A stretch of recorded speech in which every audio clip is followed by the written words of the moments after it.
जय हिंद दोस्तों, कैसे हो आप लोग। आशा करता हूँ आप लोग अच्छे होंगे। आपका NBS यानी नवोदय विद्यालय समिति में आपका बम्पर पदों पर ये भर्ती निकला हुआ है। अगर आप चाहते हैं अपने होम डिस्ट्रिक्ट में जॉब करना या अपने पास में जॉब करना जिसमें आपका बढ़िया जॉब हो या आप अदर एग्जाम की तैयारी कर सको या आपको ओनली 8 घंटे का जॉब चाहिए, ऑफिस वर्क वाला जॉब चाहिए, तो आपके लिए ये भर्ती बिल्कुल सही रहने वाली है। तो लग जाइए आप इस भर्ती की तैयारी के लिए और जानिए इसमें आपका कौन कौन से पदों पर भर्ती निकली हुई है, कौन कौन सी आपकी योग्यताएं मांगी गई है, आपकी उम्र सीमा क्या होना चाहिए, कितना आपको इसमें वेतन मिलेगा, इसके अलावा सिलेक्शन प्रोसेस में कौन कौन से स्टेप से आपको होकर गुजरना पड़ेगा, मैं आपको बताऊंगा इसके रिटन एग्जाम के बारे में। तो चलिए दोस्तों, वीडियो स्टार्ट करते हैं बिना किसी देरी के लिए। और मैं आपको बता दूं दोस्त, ये आपका बहुत ही अच्छा पोस्ट है, बहुत ही अच्छा आपका ये भर्ती है। इसके अलावा अगर आप नए हों तो चैनल को ज़रूर सब्सक्राइब कर लें, क्योंकि आपका जितना भी नया नया वैकेंसी निकलता है उसका नोटिफिकेशन आप मेरे चैनल पर देख सकते हो। इसके अलावा अगर आप RPF की तैयारी कर रहे हो तो उसके प्रीवियस ईयर के पेपर आप मेरे चैनल पर देख सकते हो। तो सबसे पहले हम बात करेंगे कि आपका कौन कौन से पदों पर ये आपकी भर्ती निकली हुई है। तो नवोदय विद्यालय तो सभी लोग जानते होंगे भाई साहब। तो नवोदय विद्यालय जो आपके हैं पूरे इंडिया में, तो उसमें तो ये भर्ती निकली ही हुई है, ठीक है। लेकिन आपका जो हेड क्वार्टर है उसमें भी आपके कुछ पद निकले हुए हैं। तो हम बात करें कौन से पद पर निकली हुई है। सबसे पहले है आपका मैस हेल्पर का, ठीक है, या कुक समझ लीजिए, रसोईया। उसके आपके 442 पद हैं, ठीक है। फिर है आपका M T S multitasking staff, इसके आपके 19 पद हैं। फिर है आपका लैब अटेंडेंट, इसके आपके 161 पद हैं, ठीक है। फिर आपका प्लम्बर, इसके 128 पद है।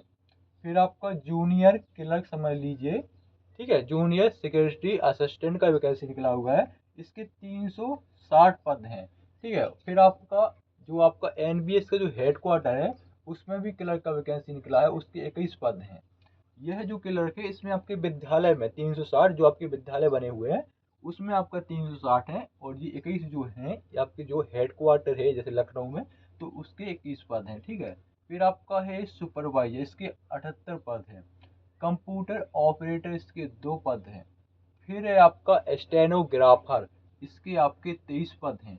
फिर है आपका नर्स, इसके आपके 121 पद हैं। और भी कुछ पद हैं, उन सभी पद को मिला के कितनी पोस्टें हैं टोटल 1377 पदों पर आपकी ये भर्ती निकल रही है, ठीक है। और भी भर्ती निकली हुई है TGT PGT टीचर की। और मैं आपको बताता चलूँ दोस्तों, यह भर्ती आपकी काफ़ी दिनों से निकली हुई है और कई लोगों को पता भी नहीं होगा कि भाई ये भर्ती आपकी निकली हुई है। तो अभी भी इस भर्ती की आवेदन के लिए कुछ टाइम बचा है। अगर आप इच्छुक हों तो आप इसमें अप्लाई जरूर कर सकते हो। किसी को नहीं पता हो तो मैं सोचा बता दूं, क्योंकि अभी भी टाइम है, अभी आप भर सकते हो, ठीक है। बात करें योग्यता के बारे में, तो योग्यता आपकी मैथ्स हेल्पर के लिए आपका 10वीं पास होना चाहिए और 5 साल का आपके पास एक्सपीरियंस सर्टिफिकेट होना चाहिए।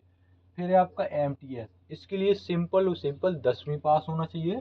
लैब अटेंडेंट, इसके लिए आपका 10वीं पास होना चाहिए या लैब अटेंडेंट के आपका सर्टिफिकेट होना चाहिए ITI। अगर ये सब नहीं है तो आप 12वीं में साइंस सब्जेक्ट से पास होना चाहिए। फिर आपका प्लम्बर में 10वीं पास होना चाहिए। प्लम्बर का ITI सर्टिफिकेट या इलेक्ट्रीशियन सर्टिफिकेट है तो भी अप्लाई कर सकते हो। फिर है जूनियर क्लर्क, जिसमें आपका 360 पद हैं।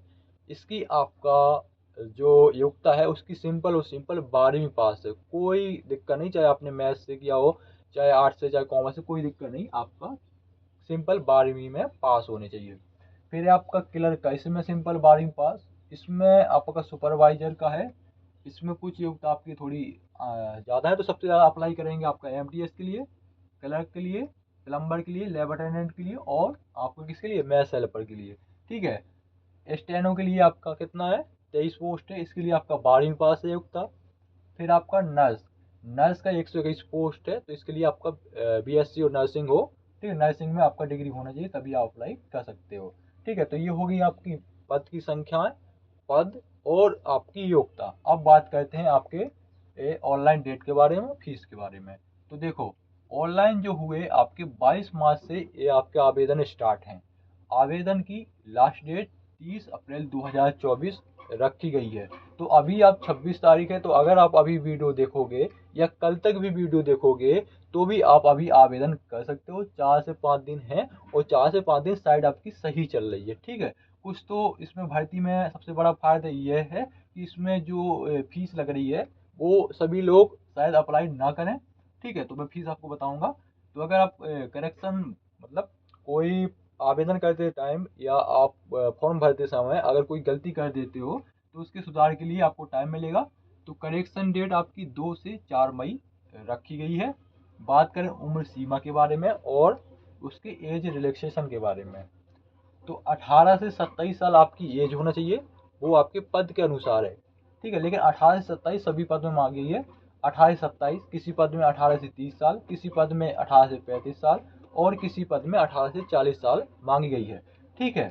तो क्लर्क के लिए और आपका ये स्टेनो के लिए इनमें तो आपका 28 27 होगा। तो 28 27 प्लस आप अगर ओबीसी कैंडिडेट हो तो 3 साल की छूट, अगर आप SC ST कैंडिडेट हो तो 5 साल की छूट, ठीक है। तो ये होगी आपकी ऑनलाइन डेट, आवेदन डेट और एज। अब बात करें आपकी फीस के बारे में।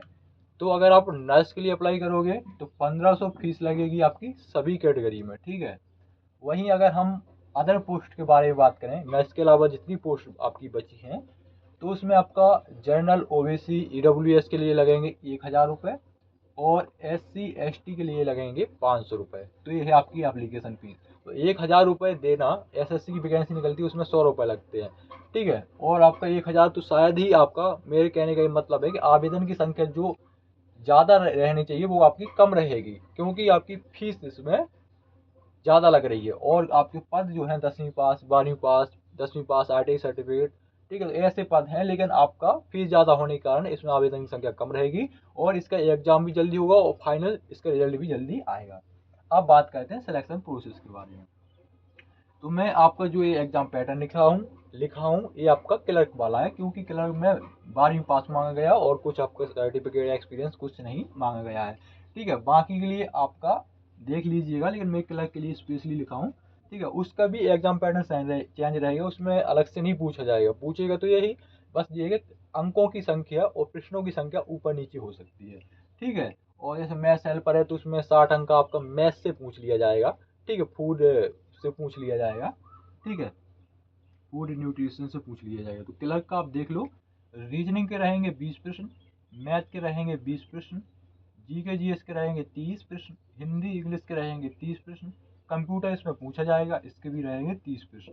टोटल 130 अंक का ये आपका पेपर होगा क्लर्क का, ठीक है। अब बात करें टाइमिंग, तो 2.5 घंटे का इसमें टाइम मिलेगा आपको। नेगेटिव मार्किंग के बारे में उसमें नहीं बताया गया है, अगर करवाना होता तो भाई बता देते, लेकिन उसमें नोटिफिकेशन नेगेटिव मार्किंग नहीं दिखी। अब बात करते हैं सैलरी के बारे में। तो सैलरी अगर हम स्टेनो की बात करें तो इसमें 2400 ग्रेड पे का आपको सैलरी मिलेगा, जिसमें आपकी 25,000 इन हैंड सैलरी बनती है इसमें स्टेनो में। प्लस में अलाउंसेस मिलेंगे तो आपकी 40 से 45 हज़ार सैलरी आपकी बन जाएगी। और सबसे अच्छी बात यह है कि जो आपके पास में, आपके घर के पास में जो नवोदय विद्यालय है उसमें आपको जॉब करने का अवसर मिलेगा। एक टीचिंग वाली जॉब समझ लीजिए, या अगर आप किसी अदर एग्जाम की तैयारी कर रही तो रहे हो, लेकिन अगर आपको कोई छोटी पोस्ट ही मिली तो भी आप ले लो, जैसे MTS। और फिर आप जब एक बार लग जाओगे इसमें पढ़ने का टोटल आपको समय मिलेगा, पूरा समय मिलेगा। तो एक बार इसमें सिलेक्शन ले लो, बाद में आप जिस एग्जाम को पसंद करते हो उस एग्जाम की तैयारी कर सकते हो, क्योंकि टोटल इसमें टाइम मिलेगा और ऑफिस वर्क वाला जॉब रहेगा। अब जानते हो कोई ऐसा थोड़ी है कि आपका ही जंगल में जॉब लगने वाला है, ठीक है। तो सभी लोग जो है अधिकतर वो आपका स्टेनो के लिए अप्लाई कर सकते हैं, क्लर्क के लिए और क्लर्क के लिए। बाकी जिसके पास 12वीं में मैथ्स है मतलब साइंस सब्जेक्ट है तो वो लैब अटेंडेंट के लिए अप्लाई कर सकता है। बाकी जिसके पास कुक का है, होटल मैनेजमेंट का है, वो आपका मैथ्स हेल्पर के लिए अप्लाई करेगा।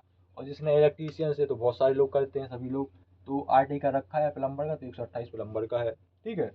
तो ये हो गया। बाकी एग्जाम पैटर्न में थोड़ा आपका डिफरेंस रहेगा कि आपका अंकों का और क्वेश्चन का, और कुछ इसमें है नहीं। तो वीडियो कैसा लगा कमेंट बॉक्स में जरूर बताएं। और अगर आप RPF की तैयारी कर रहे हो तो उसके प्रीवियस ईयर के पेपर आप मेरे चैनल पर देख सकते हो। कुछ डाउट वगैरह हो तो बिल्कुल पूछ सकते हो। तो दोस्तों मिलते किसी नेक्स्ट वीडियो में, तब तक के लिए जय हिंद।